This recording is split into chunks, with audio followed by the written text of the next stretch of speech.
Never let anyone devalue you. Know your self-worth. Know that no one is better than you and that you are capable of doing anything that your heart desires. So good. Just work hard and never give up, and you will make it.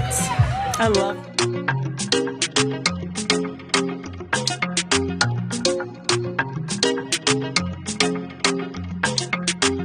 Welcome back to another exciting episode of Beyond the Bounce Back, how setbacks unleash your inner visionary. I am super excited to welcome a special guest. She is a Syracuse University alum who represents the Latina population at Syracuse, and she is here today to share her story. So state your full name, the year that you graduated, and what you do professionally now. My name is Stephanie Zavala. I graduated with my MBA in 2020, and I am a budget analyst. I love that. So nice to meet you. Okay, so Stephanie, can you describe a pivotal moment during your Syracuse University years that significantly impacted the trajectory of your life? So, a pivotal moment that impacted the trajectory of your life, or maybe your experience at Syracuse. What were the circumstances and how did it make you feel at that time? Yes. So right before I applied for my MBA application, I am a Hurricane Harvey victim. In September 2017, my condo got flooded. And so 10 feet of water came into my condo, and I was out in the street surviving the hurricane by myself. And thankfully, I was able to make it to a friend's house. And then also at that time, my employer filed bankruptcy. So they laid me off. So I was without a job. I lost all my personal belongings, and I had no place to live. I went on unemployment benefits. In there, I saw that I can apply and get my MBA. So I decided to go back to school. And Syracuse University accepted me within 1 month and offered me a scholarship. So on January 2019, I became an official graduate student. And throughout that, I always knew that this was going to change. This was going to be something positive for me. And I decided to go up to the Syracuse University Career Fair. And I interviewed with different employers, and I met someone with USA Jobs. And they told me to hurry up and apply, that their jobs are available for 1 week. And so I applied.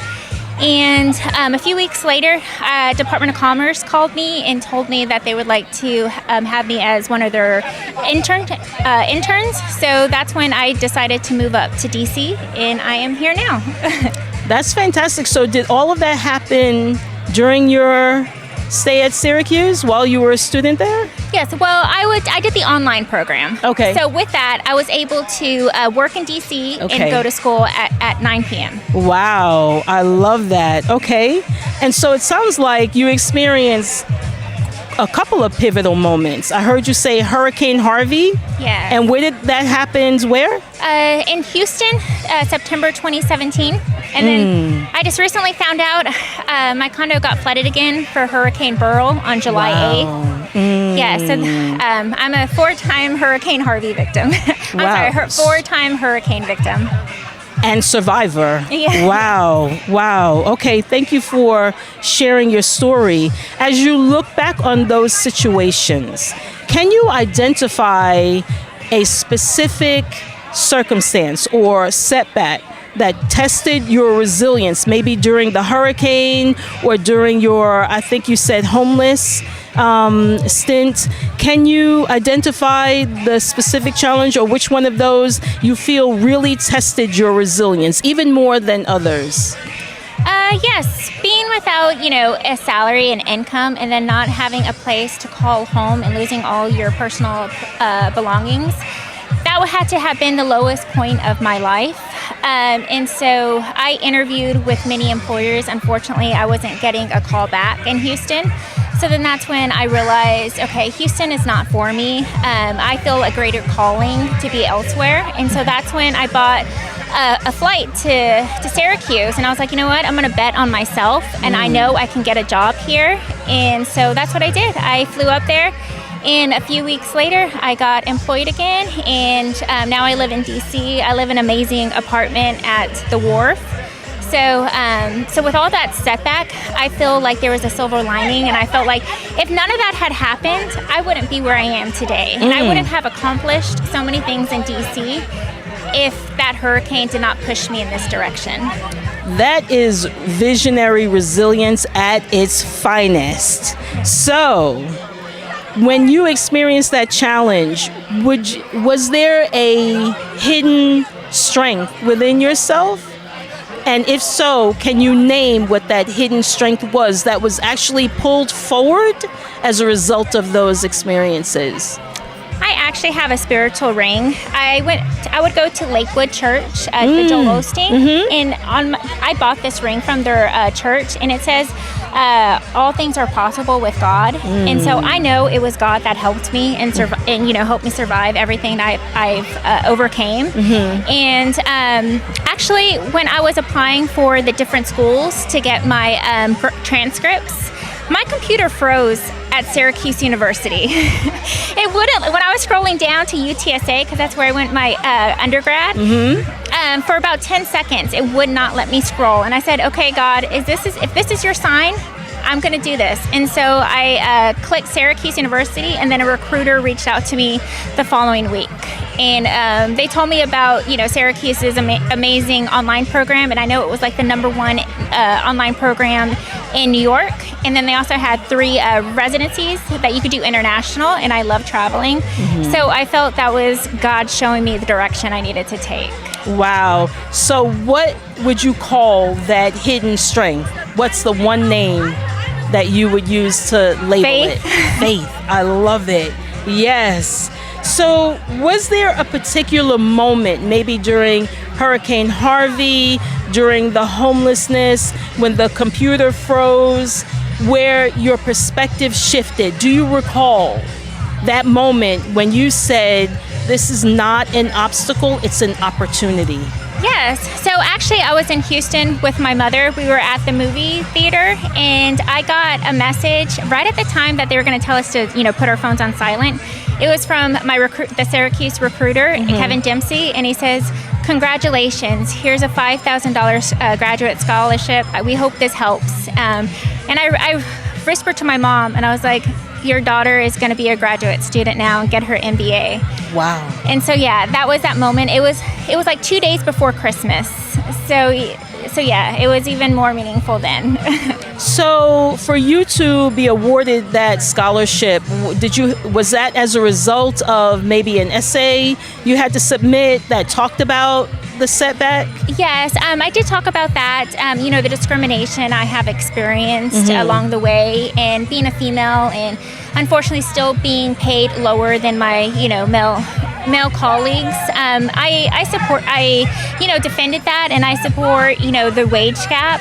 It needs to lessen that, and people need to be paid fairly for especially how they perform. So I wrote that in my essays, and then also I graduated a top 10 student in high school at Sandra Day O'Connor.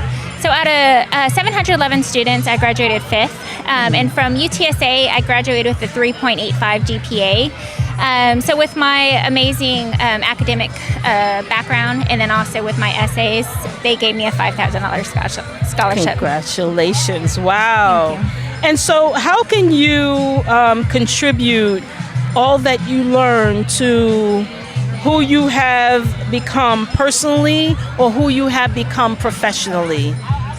I'm sorry, can you repeat the question? So overcoming all of those challenges, how have they contributed to you either personally or professionally?